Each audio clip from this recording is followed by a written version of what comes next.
Olá! Hoje nós vamos estudar os capítulos 7 a 9 do livro de Eclesiastes. Versículo 1 do capítulo 7. O bom caráter e uma reputação são mais importantes e valiosos do que ter as melhores coisas ou uma posição social vantajosa. Uma pessoa de caráter piedoso e compaixão terá uma influência mais permanente sobre os outros do que a que está interessada apenas em posses ou popularidade. O dia da morte, para o seguidor de Deus, é melhor do que o dia do seu nascimento, pois assinala o início de uma vida muito melhor com Deus. Versículos 2 a 6. Muitas vezes é nos momentos de tristeza, dor ou de disciplina que aprendemos mais, crescemos em caráter, nos tornamos mais conscientes e desenvolvemos maior interesse em servir a Deus e aos outros. É melhor enfrentar e suportar essas emoções difíceis e dolorosas do que ser pego em prazeres fúteis e brincadeiras frívolas que nos fazem esquecer as nossas falhas espirituais e as graves necessidades dos outros. Por exemplo, os que estão dispostos a aceitar a correção podem se sentir tristes a princípio, mas a tristeza é benéfica se fizer com que eles mudem de atitude e confiem em Deus. As verdadeiras questões da vida podem ser difíceis e preocupantes, mas enfrentá-las com a ajuda de Deus é melhor do que negá-las e sempre procurar risos e boa diversão. Versículo 7. A corrupção é difundida e pode derrubar qualquer um, devemos nos abster dela. O amor ao dinheiro muitas vezes fala mais alto, corrompendo aqueles que deveriam julgar justamente. Ouvimos falar de suborno a juízes, oficiais da polícia e testemunhas. O suborno tem o objetivo de prejudicar aqueles que dizem a verdade e ajudar os que se opõem a ela. A pessoa envolvida com extorsão ou com suborno é tola, a despeito de quão sábia se acha. Diz-se que cada um tem um preço, mas aqueles que são verdadeiramente sábios não estão à venda. Versículo 8. Finalizar o que começamos exige trabalho árduo, sabedoria, autodisciplina e paciência. Qualquer pessoa que tenha visão pode começar um grande projeto, mas sem aqueles atributos, o resultado será projeto e objetivo inacabado. Versículo 9. A ira por causa de uma situação atual na vida mostra que você é um tolo. Se não for dominada, a ira acesa pelas frustrações da vida leva à insensatez. Versículo 10. A atitude que leva a chorar o passado como bom tempo torna-nos preguiçosos e tristes a respeito do presente e sem esperanças para o futuro. Versículos 11 e 12. Um tolo desperdiça seu direito à herança, mas a boa é a sabedoria, havendo herança, pois ela é proveitosa, pois a sabedoria permite que se faça bom uso da herança. A sabedoria, exemplo do dinheiro, de alguma forma protege seu possuidor contra os infortúnios da vida. Um ponto a favor da sabedoria, no entanto, é que ela dá vida a quem a possui. Como regra geral, uma vida vivida com sabedoria recebe a bênção de Deus, incluindo vida longa, ainda que não consiga prover vida eterna. Versículo 13. Os decretos de Deus não podem ser revertidos. O homem deve considerar o procedimento divino porque Deus é soberano, aquele que decreta e controla tudo o que existe debaixo do sol. Versículo 14. Deus permite que todos tenham tempos difíceis e tempos bons. Ele os combina em nossa vida de tal maneira que não possamos predizer o futuro ou contar com a sabedoria e o poder humanos. Versículo 15. O fato de que há justos que morrem cedo e perversos que têm vida longa é um mistério. Versículos 16 a 18. Como uma pessoa pode ser muito justa ou muito sábia? A advertência de Salomão é contra o orgulho, o legalismo e a falsa retidão. Ele mostrou que algumas pessoas se tornam tão boas ou sábias a seus próprios olhos que se iludem com sua religiosidade. São tão rígidas e têm uma visão tão limitada que perdem a sensibilidade em relação à verdadeira razão de serem boas, honrar a Deus. O equilíbrio é importante. Deus nos criou para sermos pessoas que buscam sua justiça e bondade. Desta maneira, devemos evitar os dois extremos, o legalismo e a imoralidade. Versículo 19. O valor da sabedoria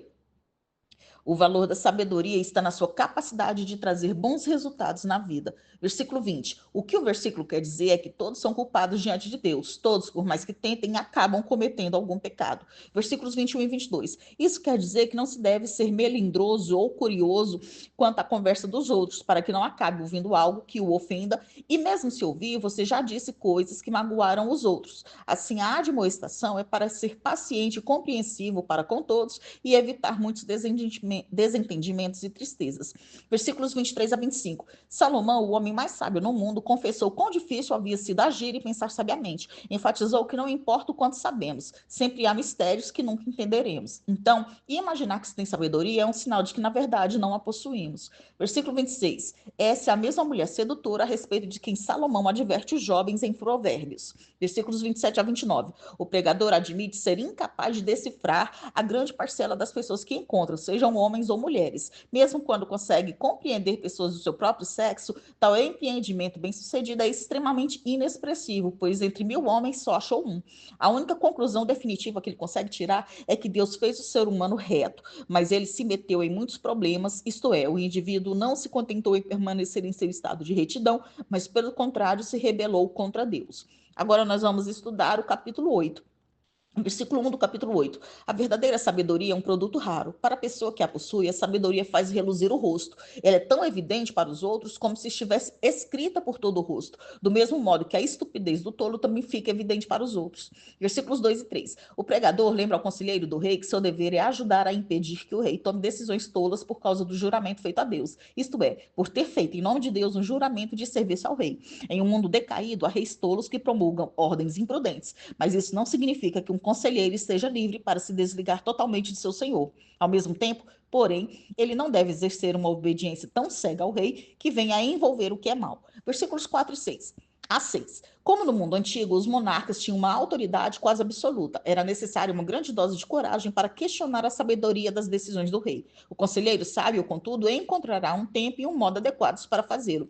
Versículos 7 e 8. É um plano arriscado querer corrigir o rei. Ninguém pode ter certeza absoluta de antemão de que tal correção será aceita. Porém, para não ser intimidada à submissão silenciosa, o conselheiro deve lembrar que não há ninguém, nem mesmo o rei, que tenha domínio sobre o espírito para o reter, nem tampouco sobre o dia da própria morte, e que toda maldade certamente será julgada.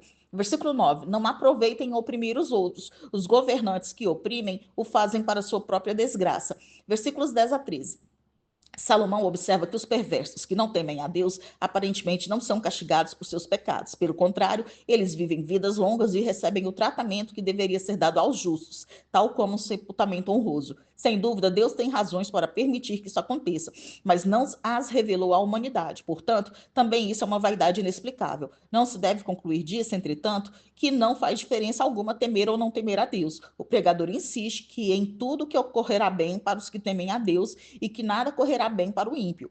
O pregador acredita que a revelação divina é mais confiável que a sua própria observação empírica e sabe que, no fim das contas, a justiça será feita.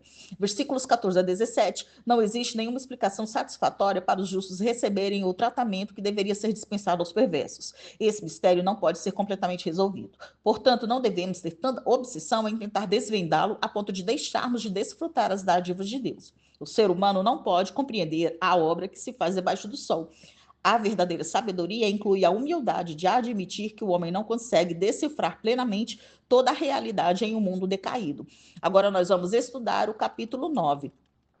Versículos 1 a 6 do capítulo 9. Ninguém sabe se a vida de uma pessoa neste mundo será agradável ou difícil, independentemente de ser justa ou perversa. Apesar dessa aparente aleatoriedade, podemos ter certeza de que a pessoa piedosa está nas mãos de Deus. Ainda assim, uma desagradável realidade é certa para todos, a morte. Por mais difíceis ou humildes que sejam as circunstâncias de uma pessoa, elas ainda são melhores do que a morte. Não podemos controlar nem evitar a morte por meio de nossas obras.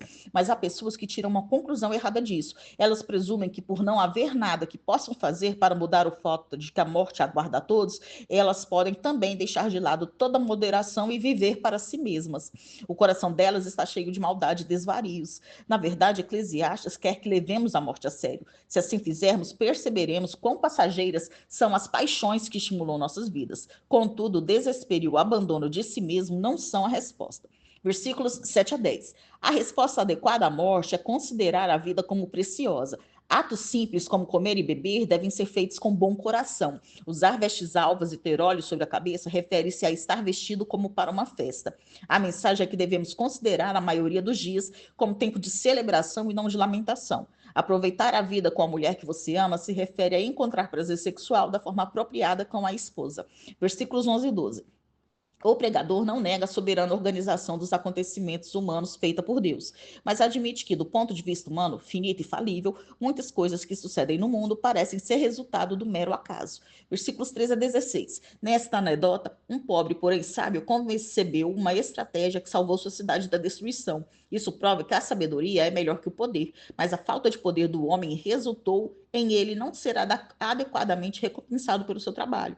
As pessoas precisam de sabedoria para lidar com os problemas do mundo, mas isso não garante que elas receberão riqueza ou glória. Versículos 17 e 18. O pregador exalta e nivela o poder e a eficácia da sabedoria, observando que, assim como um único sábio pode superar com êxito as piores disputas, assim também um só pecador destrói muitas coisas boas. Nós terminamos aqui o estudo dos capítulos 7 a 9 do livro de Eclesiastes.